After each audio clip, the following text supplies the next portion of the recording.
Bun venit la interviul nostru special cu Bogdan Hergeleciu de la Voivodina Westi Kennel și frizerie canină Voivodina, pe care îi puteți găsi în zona Oltenița București.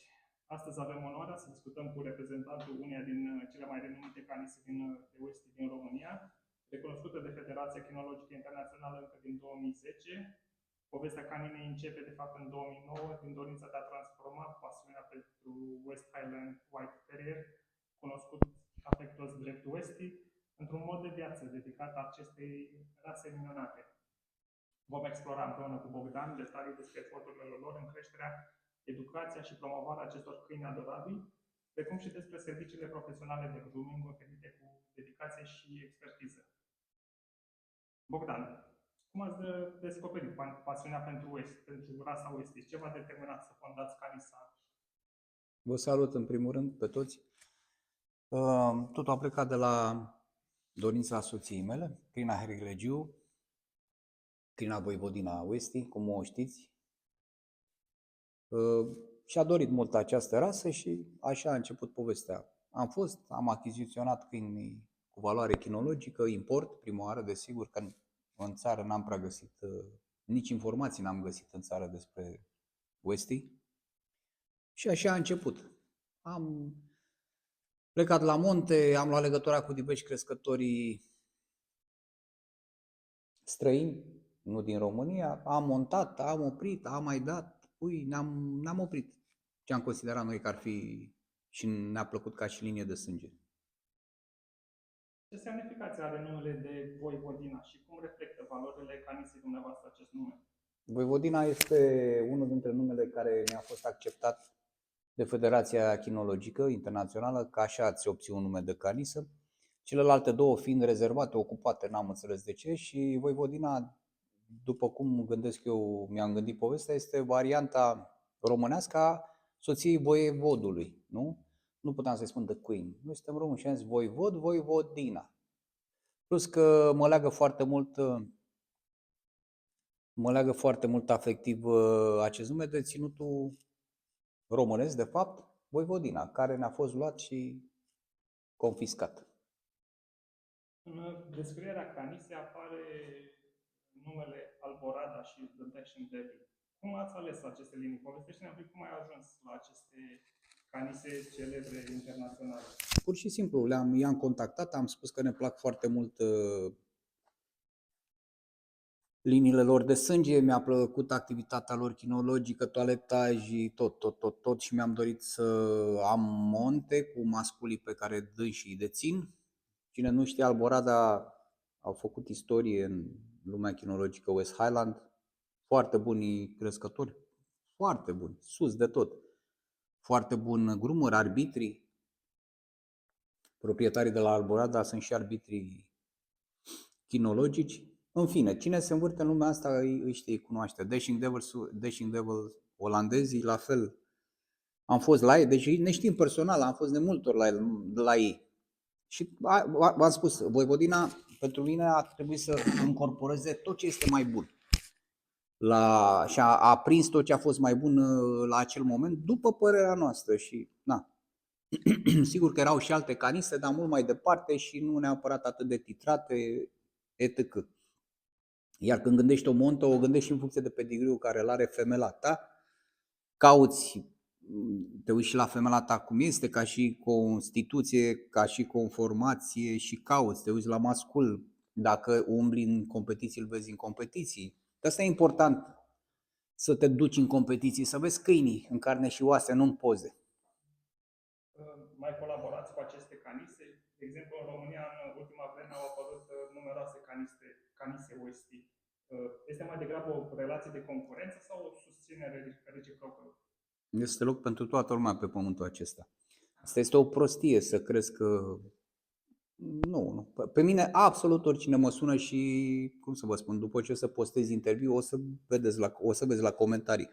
Pe noi, pe Crina și pe mine, acum, oricine ne sună primește informații referitoare la povestea asta, fără nicio problemă. Mie nu mi se pare că fac un compromis. Adică ce ar trebui? Să le cer bani că le dau o informație? E o prostie. Nu, nici de cum. Problema mea nu sunt canisele. Atâta timp cât omul își face treaba corect și profesionist, e loc pentru toată lumea. Problema, de fapt, cred că vine de la clienți, că nu au informație, că se bucură la pozele după OLX și așa mai departe. Nu vreau să... Ați înțeles ce vreau să spun. Acolo cred că este problema. Ok. Bogdan, care sunt cele mai importante trăsături pentru un necunoscător, pentru cineva care nu a întâlnit un UST? Care sunt cele mai importante trăsături de personalitate ale unui Atașamentul. UST și cum pot viitorii stăpâni să le gestioneze? Atașamentul față de familie este foarte teritorial, foarte iubitor, un câine cu personalitate, ușor de dresat. Nu sunt probleme de-astea. Nu, e un câine superb. Pentru mine e cea mai minunată rasă. Ce sfaturi aveți pentru familiile care doresc să aducă un UST în viața lor și cum îi putem învăța pe copii să interacționeze corect cu un UST? În general, ajungem să cumpărăm un cățel pentru copii și Da, în fine. nu fie cel mai bun. Aici este o discuție, dacă îl iei doar pentru copil ca și un cadou, mie nu prea îmi place abordarea asta. Dacă îl iei pentru copil ca să facă parte din familie pe viitor, este în regulă. Socializarea o are de la mine, plecând din canisă, căței mei, puii mei au cele 8 săptămâni. Câinii mei au prieteni în curte, nu sunt ei cu mama, sunt ei cu trupa, cu haita. Așa se numește. Sigur că după aceea este foarte important cum se ocupă proprietarul de cățel, dar dacă povestea asta, să zicem, îl depășește din punct de vedere tehnic, există o grămadă de cursuri de handling, de socializare, ca cum să... Da, te duci cu cățelul și o să vezi că e mai simplu decât pare. Da, ideea e că trebuie să te ocupi un pic. Okay. Ce greșeli sunt frecvente în educația unui UST și cum pot fi evitate? Am văzut nenumărate cazuri în care, în general, căței aceștia mici albi sunt foarte nervoși, agresivi cu alți masculi. Cum ar trebui procedat ca să evităm astfel de cazuri?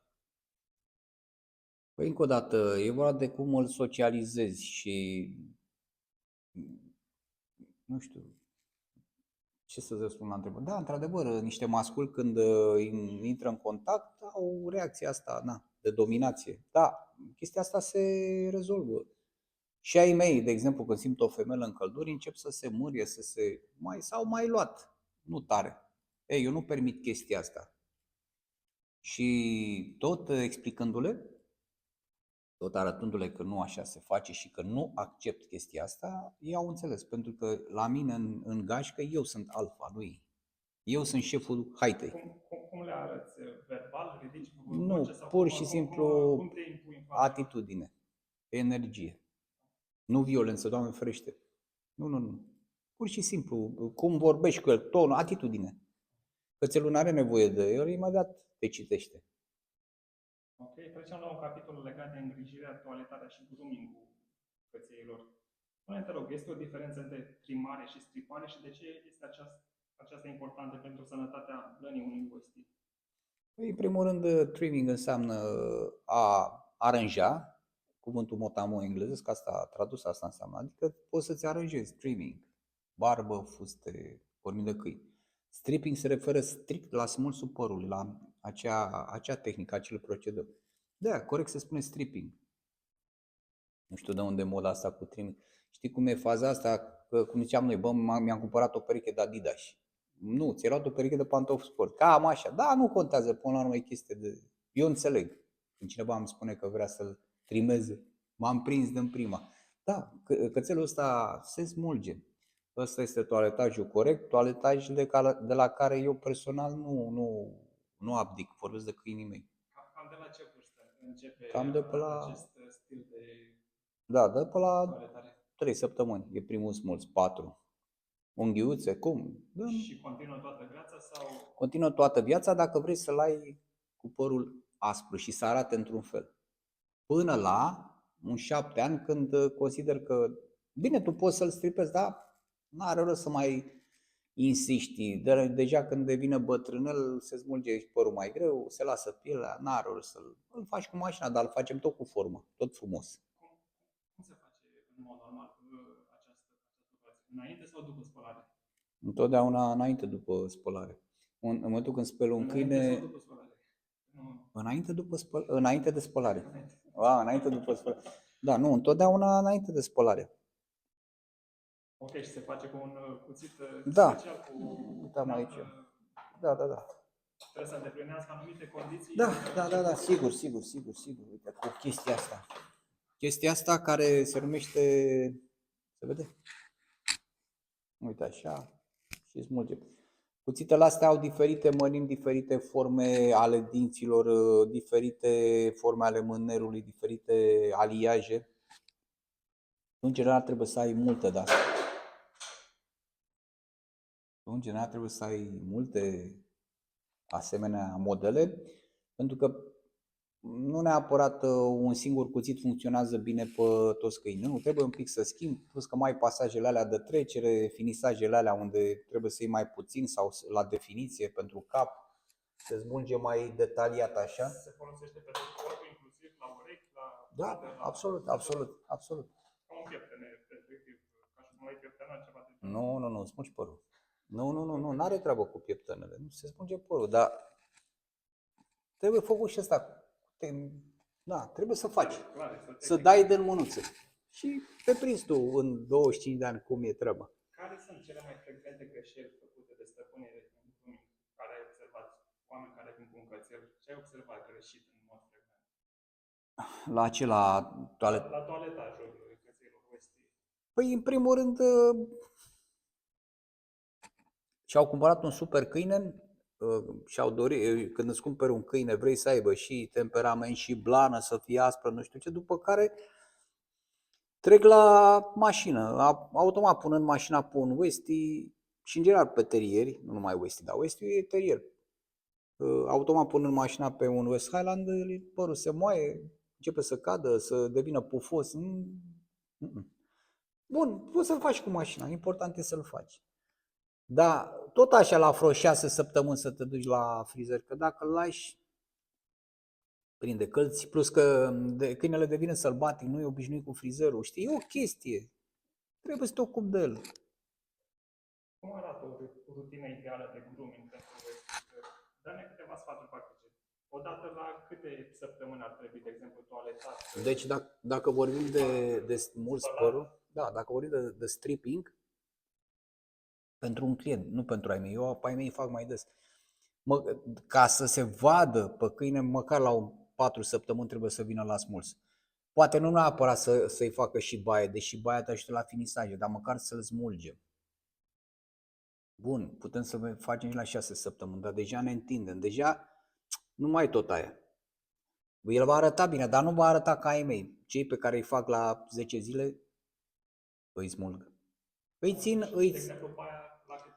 Baia poți să o faci și de fiecare dată, dar hai ca să nu, cum să spun eu, să nu încărcăm clientul cu... Baia o poate face și clientul acasă, să spunem. La câte săptămâni? Baia o face, dar nu știe să usuce câinele și prinde câlți cățelul dacă nu-l peri și nu-l fănezi și-l usuci cu peria și cu fănul. Nu. Mai bine să... Bun, poate să facă, dar trebuie să știe cum. Okay. Dar așa un toaletaj grosomodo complet, stripping, eu zic 6 săptămâni. Deja eu nu mai mă interesează clienții care stau mai mult de 6 săptămâni, pentru că mie mi-e greu, câinelui este greu, se smulge greu și nici nu e ce trebuie. Și atunci eu discut, le spun în start, dacă vrei așa, trebuie să vii așa, dacă vrei cu mașina, poți să vii mai rar. Cam în cât timp crezi că s-ar putea reface textura blănii unui? Niciodată. Nu se mai reface? Dacă continui în mod frecvent să... Nu, niciodată. Okay. Deci dacă dai pe câine de îl ții să zic vreo un an jumate cu mașina, nu. Dar nici n-ai vedea sensul. Dacă tu l-ai avut mult și ai pus mașina pe el, de ce vrei tu? După aia ia să-l smulgem. Care ar fi logica? În fine. Ce produse de îngrijire recomanzi? Ce ingrediente ar trebui să evităm sau să recomanzi pentru produsele cosmetice în grooming-ul pentru Westie? În general, noi folosim produse dedicate.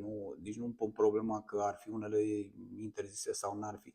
Dar în general trebuie să folosim produse specifice. Uite, eu pentru terieri, pentru Westie, am așa ceva foarte bun. Îmi lasă o textură aspră. Eu sunt foarte mulțumit de marca asta de șampon. Mai sunt tot felul de discuții, de exemplu, cu șampoane pentru bebeluși. Da, bine, aia este... Na, acolo... Nu, în primul rând câinii au alt pH al pielii față de om. Șamponul de bebeluș se poate folosi tocmai pentru că are pH-ul 0, neutru. Dar dacă tu pui șampon uman pe un câine, la nenorocit, îi arzi pielea. Deci să nu faceți greșeala asta. Nu, deja asta e nebunie. Nu. În afară de șampon se folosește și balsam? Da, absolut. Care e diferența între șampon și balsam? De ce punem la loc proteina pe care o scoate șamponul. Deci prin spălare noi curățăm tot, inclusiv sebumul ăla, proteina și ca să punem imediat instantaneu, hidratăm cu balsam. De exemplu, am observat pudră de stripping. Asta la ce folosește? Cum îmbunătățește? După nume spune clar, pudra am și de aia, dar nu mă mișcă, am niște microfoane. Pudra de stripping este o pudră abrazivă care ne ajută să smulgem părul, care cumva și degresează de murdărie cățelul, deci este o spălare uscată. Ar putea fi ca o spălare uscată, să zicem. Poți să iau asta? Da. Ok. Spune-te rog, ce tip de alimentație consider că este ideală pentru noi? Hrană uscată, umedă sau cea preparată acasă de proprietari? Eu le dau și le dau boabe, hrană uscată și cu ceva conservuță pentru gust. Nu poți să-i lași doar pe boabe. Nu înțeles, le dai și, de exemplu, suplimente, vitamine, ulei de somon? Când sunt mici, da. Deși și când sunt mari le mai dau, le cumpăr câte un bidon de ulei de somon, le pun în mâncărică, da, le place. Ajută foarte mult omega din pește, bine, acum nu știu cât mai e de omega, că na, totul se rezumă mai nou la business. Am văzut, nu știu dacă e corectă informația asta, că sunt unii Westie mai grăsuți, să spunem 10-12 kg, alții 7-8 kg. Cum poate un stăpân să mențină greutatea optimă a unui Westie și ce rol au suplimentele alimentare în sănătatea plânii și pielii acestea și dacă există într-adevăr această diferență de Westie slăbuți și Westie grăsuți? E ca la oameni. Un Westie grăsuț în primul poate să fie bătrân, poate să fie castrat, poate să nu fie scos foarte mult afară, nu? Un Westie care, cum îi țin eu pe curte, la mine toată ziua... Nu, și mâncare la câini, eu de obicei le dau o singură dată pe zi, exact cât le trebuie. Mi-am făcut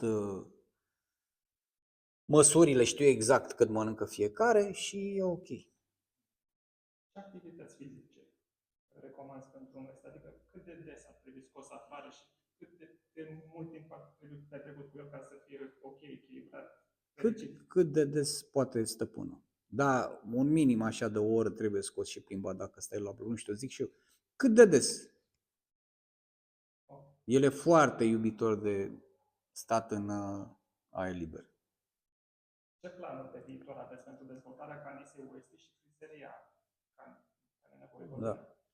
Păi, pe partea de canisă începem competițiile în 2025. Poate o să mai facem puiuți, să vedem în funcție de mai multe aspecte. Frizeria canină am pus-o pe picioare, am deschis-o oficial. Eu n-am activat cu toaletajul de câini în România. Asta a fost viața mea, dar de anul ăsta, din 2025, mă găsiți pe Google. Știm că ai lucrat în Germania, nu? Și lucrez. Acolo, Da. Acolo am Hunde Salon Voivodina, e al meu. Adică frizerie canină Voivodina, varianta germană. Ăia mă cunosc, da. Iar la Voivodina avem, acum toaletăm toate rasele, deci nu doar West Highland White Terrier. Da, sigur, pe Westie mie chiar îmi place, îmi face plăcere să profesez meseria. Bogdan, îți mulțumesc pentru această oportunitate de a învăța mai multe despre rasa Westie și despre munca extraordinară pe care o faceți la Voivodina Westie Kennel. De asemenea, în numele membrilor Clubului Westie România, urăm succes în activitatea la Voivodina Westie Kennel și frizerie canină Voivodina. Dragi prieteni, pe Bogdan îl găsiți pe internet pe site-ul voivodina.ro și pe Facebook pe pagina Voivodina OSTCNL și pe profilul Bogdan Voivodina OST. Din partea OST România, vă mulțumim și pe curând! Și eu vă mulțumesc.